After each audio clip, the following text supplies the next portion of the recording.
quando em 1875, João Silva Monteiro, um português que regressou do Brasil, decidiu comprar esta quinta, na altura com 12 hectares de extensão.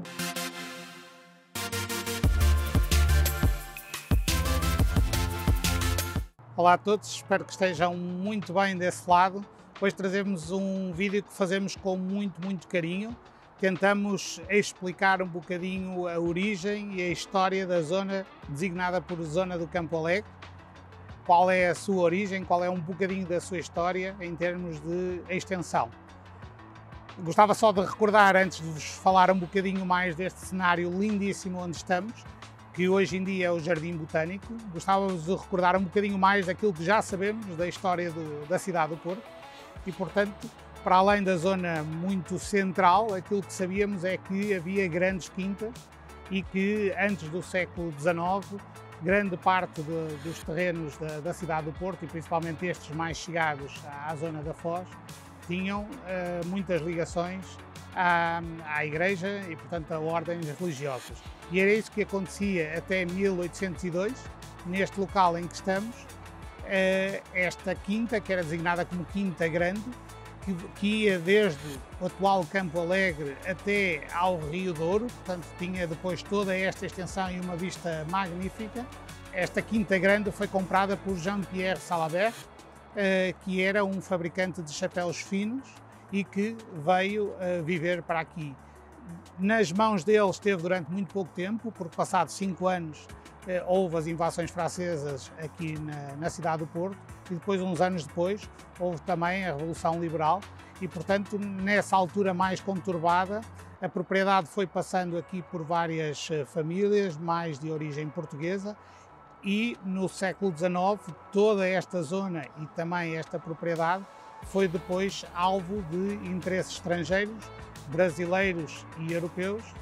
Muitas famílias que vieram viver para o Porto, normalmente ligadas à área do comércio, à área têxtil e à área do vinho do Porto. E foi isso que aconteceu aqui, quando em 1875, João Silva Monteiro, um português que regressou do Brasil, decidiu comprar esta quinta, na altura com 12 hectares de extensão, com uma ligação desde a atual Rua do Campo Alegre até ao Rio Douro, transformou o nome para Quinta do Campo Alegre, decidiu demolir a casa antiga que aqui existia e construir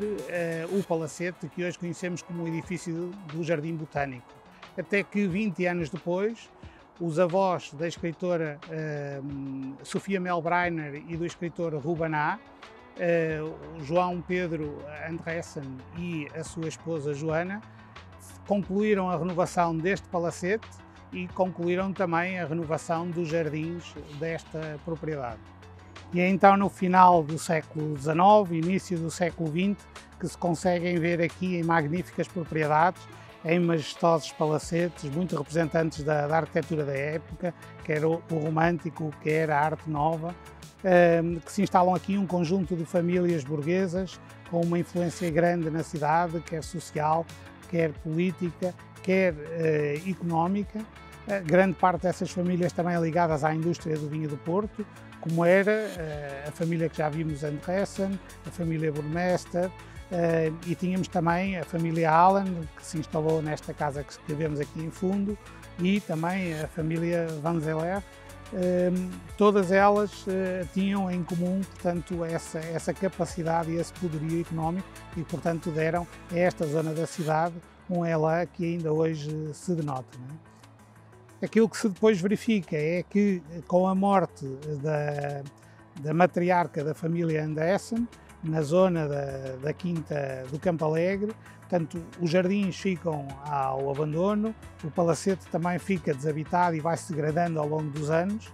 até que em 1949, já depois de o Estado ter expropriado grande parte dos jardins da Quinta para fazer a construção das acessibilidades à Ponte da Arrábida e para fazer também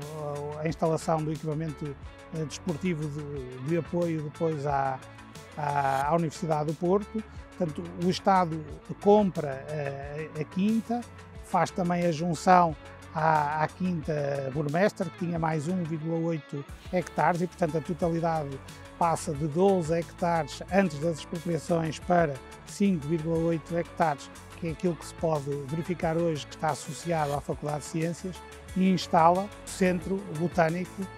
da cidade. E para concluirmos este vídeo, que já vai um pouco longo,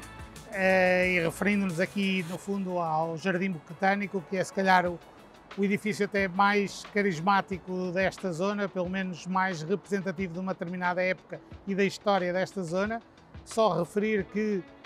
em 2008 o Centro Botânico da Faculdade de Ciências foi transferido para umas outras instalações do polo universitário e o edifício foi recuperado pelo professor da Faculdade de Arquitetura da Universidade do Porto, o arquiteto Nuno Valentim, que também foi o autor da recuperação, depois em 2015, do edifício Salabert, portanto, este edifício que vemos atrás de nós, e é atualmente também o arquiteto que está responsável, por exemplo, pela obra emblemática do Bolhão, do Mercado do Bolhão. Obrigado por nos seguirem, obrigado por todo o vosso carinho nas mensagens que nos vão enviando. Espero que fiquem a conhecer um bocadinho melhor a cidade do Porto e esta zona em particular. Se gostar deste vídeo ou desta história e quiser partilhar com alguém, partilhe, divulgue e não se esqueça, subscreva o nosso canal para poder ser notificado já do próximo. O meu nome é Luís Baldac, da parte da Invest Team, e é um prazer estar convosco.